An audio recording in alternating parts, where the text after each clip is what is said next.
Hi, my name is Brett Bjornson. It's July 9th, 2012, and welcome to the Estate Planning Daily Show. Today I'd like to talk a little bit about appraisals. Appraisals are required when someone passes.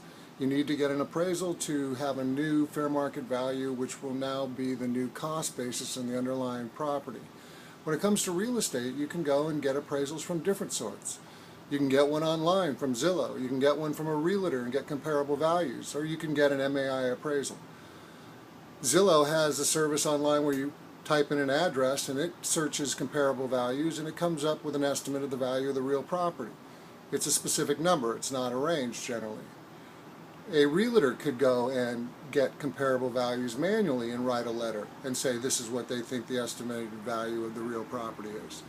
And yet the one that the IRS would prefer to see, the one that would withstand any scrutiny if it's done correctly and appropriately, is done by an MAI appraiser. That's a more expensive process, and that's what you consider when someone passes and you have to determine the fair market value of real property. Cost is certainly a consideration. Zillow's free, it's online. You type in an address, it gives you a value. A realtor might do it if they think they're going to get the listing. Otherwise they might charge some money. Here in California you might see $300 to $500 for an appraisal of that sort.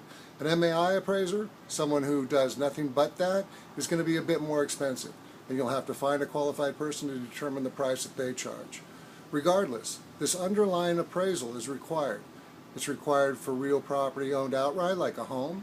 It's required for real property owned by a general partnership, a limited partnership, or a limited liability company. Hopefully you're not going to be a person who runs into real estate stuck in a corporation, because there's certain tax headaches with that process. Anyway, that's enough today. I'll talk to you more about appraisals tomorrow, and discounts. Discounts are a consideration after the underlying appraisal is obtained. Welcome back to the Daily Show. Have a great week, and we'll see you tomorrow.